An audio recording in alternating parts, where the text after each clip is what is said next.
The images you are about to see aren't science fiction or CGI or an artist's rendering. They are real, captured directly from the surface of Mars by NASA's robotic explorers, Spirit, Opportunity, Curiosity, and Perseverance. This is the closest you can get to walking the surface of another planet without leaving your chair. So take a breath, settle in, and come with me. Once, Mars was alive with water, rivers, lakes, even perhaps a vast northern ocean. Today, its surface holds the record of these ancient days, waiting to be uncovered. Over the past 20 years, 4 robotic explorers have traveled farther across Mars than any other visitors in history. Spirit, who landed in 2004, endured 6 years before succumbing to the sands. Opportunity, her twin, outlasted her by 8 years, traveling more than 45 kilometers before falling silent in a storm. Curiosity is still roaming the foothills of a mountain at this very moment. And Perseverance, our most recent traveler, bringing a tiny flying companion, Ingenuity, the first helicopter on another world. Each rover has contributed thousands of images, panoramas, mosaics, snapshots of rocks and sunsets and storms. These images were beamed back to Earth, sometimes just a few kilobits at a time, across millions of kilometers. Now, thanks to technology and a little patience, we can finally see them as never before. This is where our journey begins. What you're looking at isn't an artist's interpretation or a simulation. This is real, captured directly from the surface of Mars by NASA's Curiosity rover. This landscape, windswept and silent, was once the bottom of an ancient lake. Billions of years ago, water flowed here. Today, only the stone remains to tell that story. The image you see is a mosaic, assembled from hundreds of high-resolution photographs, each one carefully taken by the rover's Mastcam, a high-tech stereo camera system mounted on a tall mast that functions like a robotic pair of eyes. These cameras were built to withstand harsh radiation, extreme temperature swings, and years of exposure to dust and debris, all while capturing images that rival the quality of professional cameras here on Earth. But even with modern equipment, transmitting these photos from Mars isn't simple. The Curiosity rover is over 200 million kilometers away. When it sends a single image back to Earth, it must first store the data, then wait for a passing orbital satellite, like the Mars Reconnaissance Orbiter, to be overhead. Only then can it beam the data upward, where it will eventually be relayed across space to Earth's deep space network. At best, this transmission happens at around 2 megabits per second, for only a few minutes per day. And when no orbiter is in range, the rover must fall back on a much slower direct link, just 32 kilobits per second. That's slower than dial-up internet from the 1990s. So instead of sending long video files, NASA's teams capture still images, meticulously framed, one after another, and stitch them together using a process called mosaicing. Each frame is calibrated for color, adjusted for dust exposure, and aligned to its neighbors, pixel by pixel. The result is a seamless panorama like this one, a view so rich in detail, it feels like you could reach out and brush your hand across the rocks. And now, rendered in true 4K, these mosaics allow you to see Mars in a way that even the scientists who operate the rovers never truly have, not through a monitor, not cropped or compressed, but at the full scale and clarity of the captured image. Every grain of sand, every fracture in the rock, every subtle shadow stretching across the plane. Even today, each image can take hours to transmit, but the result is a level of detail that's never before been experienced. There is no wind in this video, no movement, and yet somehow it feels alive. This is the quiet reality of Mars, and this is only the beginning. We continue our tour in Glentorridon, a low-lying region nestled between 2 ridges along the base of Mount Sharp. It was here, in early 2019, that the Curiosity rover began an intensive exploration of the Martian clay-bearing unit, a formation long suspected of preserving the chemical signatures of water. The terrain here is unlike most Martian landscapes. Instead of jagged rock and deep craters, Glentorridon is marked by rolling hills, scattered boulders, and finely layered sediment. In 4K resolution, you can see the microtextures on the rock faces, ripple marks, fractures, and subtle tonal variations, each a clue to its watery past. Curiosity's onboard instruments, including the sample analysis at Mars, SAM suite, confirmed a high presence of phyllosilicates, clay minerals that form in neutral pH water over extended periods. This is significant. On early Mars, much of the water was likely acidic, but the chemistry here points to a habitable environment, not just wet, but stable. If microbial life ever existed on Mars, this would have been a viable home.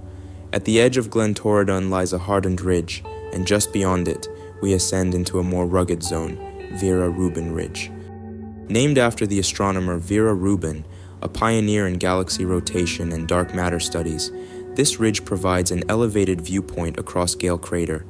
From here, Curiosity captured one of the most iconic mosaics in the mission's archive, a sweeping panorama showing the full curvature of the crater floor, the distant northern rim, and even traces of its own winding path, a literal trail of exploration.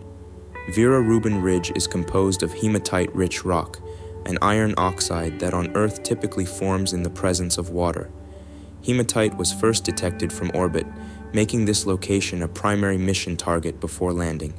When Curiosity reached it, scientists discovered thin layers of cross-bedded sandstone, a textbook signature of flowing water. In many places, the rock has eroded into thin fins and broken slabs. The patterns suggest alternating wet and dry cycles, likely caused by shifting water tables or seasonal flooding. No water remains today, but the chemistry is locked in stone. The ridge marks one of the clearest confirmations that water not only existed here, but shaped this terrain repeatedly over vast stretches of time. We now move upward to revisit the Greenhue pediment. This sloped outcrop appears again here in sharper relief, a tilted plateau with exposed bedrock and fractured capstones. The feature itself is a geological oddity. While most sedimentary layers in Gale Crater lie flat, the pediment cuts across them at an angle, suggesting a later episode of erosion and deposition. In this area, Curiosity struggled with terrain. Some of the rocks here are loose, and the gradient can reach 20 to 30 degrees. The rover was forced to take a circuitous route, stopping at a number of stratigraphic waypoints for sampling. The reward was substantial.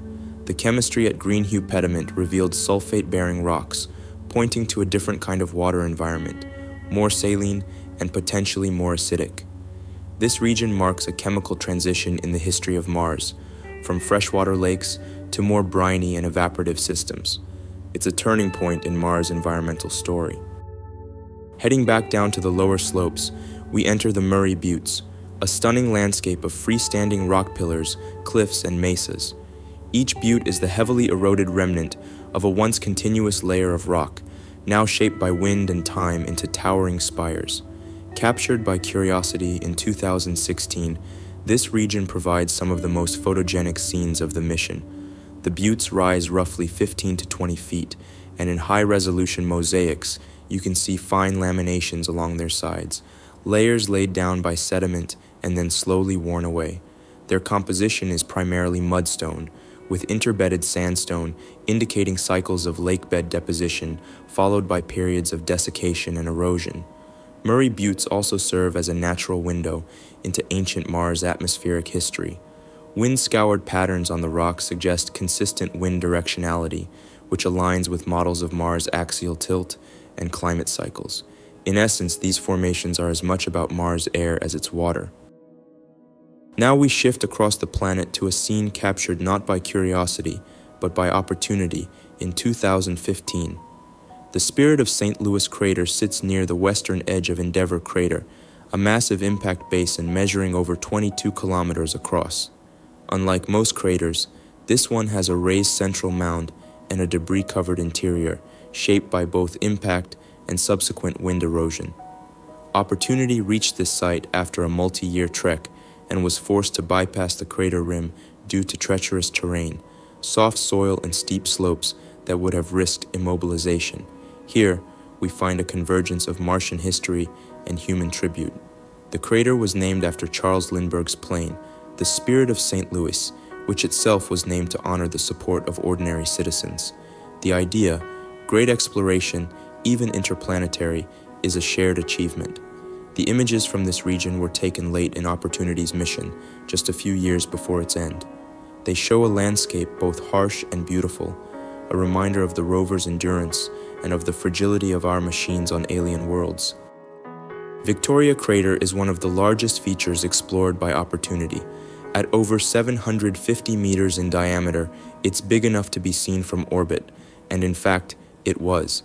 From the ground, the view is different. In one panoramic image, we see scalloped walls descending into the dark crater interior, with layers of bedrock exposed like geological wallpaper.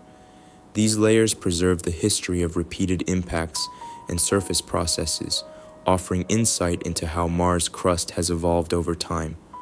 Opportunity traversed part of the rim, carefully picking routes that minimized wheel slippage. In one enhanced image, the rover's tracks are visible as it climbs out of a steep section of the slope. The terrain here is composed of sulfate-rich sandstone, again pointing to a history of evaporating water.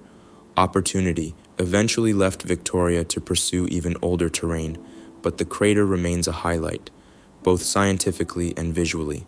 From this perch, the sky often appeared tinted gold, filtered through high-altitude dust. We now journey to Gusev Crater, site of the Columbia Hills, Spirit's final exploration zone. Unlike the plains the rover initially landed on, these hills revealed complex geology and elevated mineral diversity. In late 2009, Spirit became embedded in soft soil near a feature called home plate. Unable to extract itself, it became stationary, but continued to return valuable data until early 2010. One of the final images it sent back was a view of its own wheel tracks across the ridgeline, a quiet record of struggle and persistence. Among the most intriguing finds here were deposits of opaline silica, formed by hydrothermal activity. On Earth, such silica deposits are often associated with hot springs and microbial life. Though no biology was detected, the chemical environment suggests Mars may have had life-supporting habitats far more dynamic than previously thought. The last stop in our tour takes us to Jezero Crater, the current home of NASA's Perseverance rover. Unlike the others, Perseverance was sent to a site chosen specifically for its potential to preserve biosignatures, signs of ancient life. Jezero is a fossil river delta.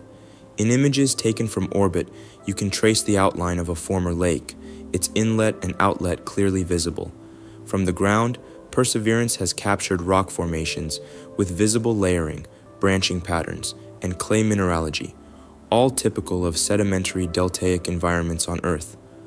What makes Jezero unique is not just its geology, but its mission. Perseverance is the first step in a sample return campaign. It's collecting core samples that may one day be brought back to Earth, the first physical material ever returned from another planet's surface. The terrain here is a mix of jagged boulders, ancient sediments, and wind-blown dunes. The rover's companion, Ingenuity, a 1.8 kilogram helicopter, has scouted ahead, helping engineers avoid hazards. Its flights have added a new dimension to Martian exploration: flight.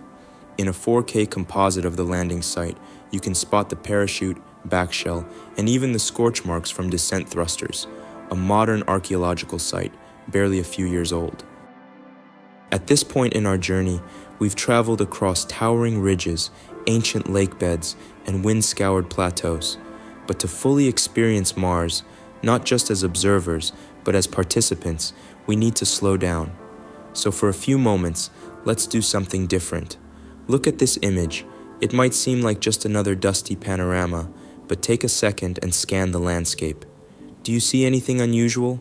Near the center, that tiny speck near the shadow line. That's not a rock, that's a rover. Captured from orbit by the HiRISE camera aboard the Mars Reconnaissance Orbiter, this photograph shows the Opportunity rover parked on the rim of Victoria Crater.